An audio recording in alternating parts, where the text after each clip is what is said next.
Welcome back everyone to another training week. You're watching the week of December 12th.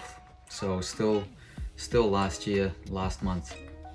I'm a little bit behind, so I think there's another training week after this before we start again in the new year 2023. Happy New Year. Thank you for all the support from all of my regular viewers, commenters, subscribers. You guys said on my live stream, I forget specifically who said it, but I remember someone saying, we'll get you to 1,000, and it happened by the end of the year. So thank you very much. The next step now is to get 4,000 watch hours, so 4,000 total hours of viewed video within the last year. So I'm probably going to do a little bit less shorts and see if I can make some more full content videos, because short videos don't count towards those 4,000 hours. This week I didn't bother making any weekly focus, because if you've been following a while, you know exactly what the focus for not only this week but the whole of November and December was, and that focus was the Maras on high bar. The double front pike half over the bar, the piked pagan. And I did not manage to catch it by the end of the year. My goal was to catch it by Christmas, and as close as I got, it was a no cigar for me. So as you all know, the puzzle for me now is going to be incorporating training the Maras, whilst at the same time not neglecting getting in shape for my high bar routine, which I'll have to compete in January, February, March. It's going to be the Baku World Cup and the Doha World Cup this year. So my plan is to do the same routine that I did at World Championships, but this time get the Zoliman in there as well for a full 15.8 start value. I was training the Zoliman for the World Championships, and I had got through a few routines with the Zoliman at the end, but on the day I did that blind change and just didn't have enough gas in the tank, and thought I would play it a little bit safe, get through the whole routine. It was already a massive win catching the Pagan, the Casina, and the Coleman at the World Championships. So at that point I had to make sure I finished the routine clean. I didn't want to lose, I didn't want to risk doing the Zoliman and then not having enough gas for my dismount, which I've been in that situation too many times in the past, where I get through the whole routine and just gassed out in the dismount.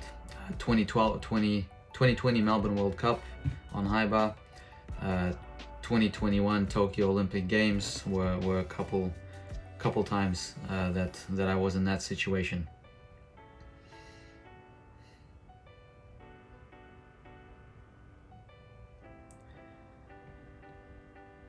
So happy New Year, happy 2023.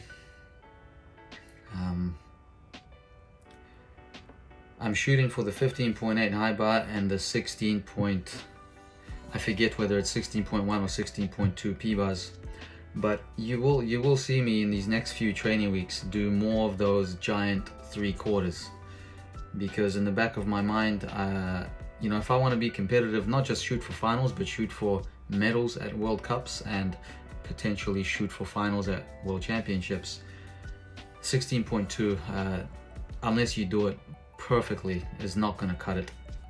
So a giant Makuts, or otherwise known as the Bowman, will put it up to a 16.5, I believe. And if you hit a 16.5 clean, then you're in to any final and potentially even any podium on any event.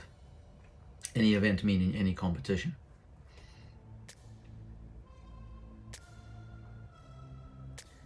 Looks like this week I was still doing the piked Gaylord and Pagan as a warm-up. It might have been the week after this where I went straight into the Maras without warming up anything else. And one interesting thing is You might think that because I'm training the Maris and because I'm really close to catching the Maris, the Pagan is really easy. And it's good to point out that it's not. It's not easy. It does give you a little bit more energy training the harder skill and watering down to the easier skill, but there's a difference in the speed of the giant. And what happens when there's a difference in the speed, and those of you that know, for Maris I giant much faster than I do for Pagan.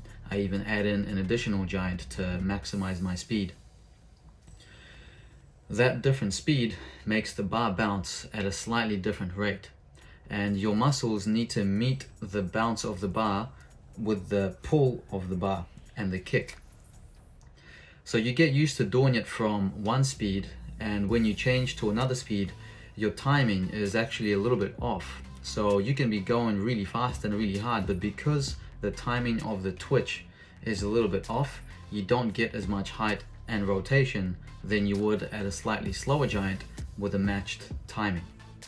So it's something I noticed in the past where I was confused that I was getting one hand on the bar for Maris, the second hand was kind of close.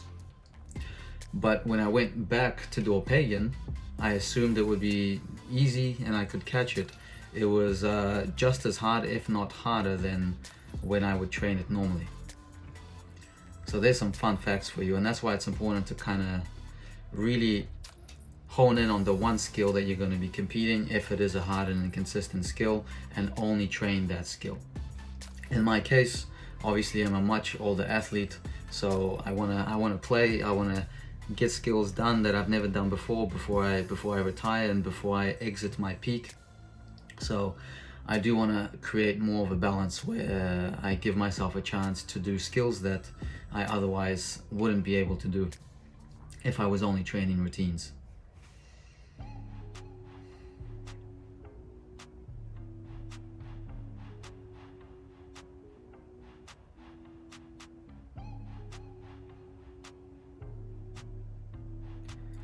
So that's the puzzle. What days will I do my routine work, and what days will I do the Maris training on? And I still haven't, I've been thinking about it, but I haven't sussed out my weekly schedule yet. I know I'll have to do routine work at least twice a week, and that makes it tricky because I'm using the Monday or the first day, Monday and Thursday, as a preparatory day, a preparation day for the routine. Tuesday and Friday will be the routine day, leaving really only Saturday for Maris training, but by Saturday I'm pretty exhausted. If you saw there on the Pike Gaylord, I was super stoked with that kick out. It was an absolutely straight kick out, but I was a bit close to the bar, so I couldn't swing out of it. That one was close. It might have been on this day that I did my best one, where the second hand was, I think I've told the story before, maybe I missed it, but there was a particular turn where one hand was on, and usually I'm under the bar, but this particular turn, I remember the bar being at eye level. So if I was a bit closer, perhaps I could have caught my first one. How much time we got left? We got a minute left. So something I've been thinking about high bar is there are some smart 0.1 additions that I could add. You already know that I'm doing the double and the catch of connection, so if that routine is completed as a whole, that would give me a 16.0. Another 0.1 could be a pike stalder. Because I changed the stalder from the end of my routine into the middle of my routine in the World Championships build-up, I noticed it's much easier to do it there. So I'll be relatively fresh by the time I'm done my releases, maybe for a pike stalder. So that's another 0.1, and you know, I'm sensing that I want to maximize my high bar start value to be competitive on the international scene. So there you have it. Happy New Year. Let's go hard in 2023, and thanks for sticking with me. Until next time.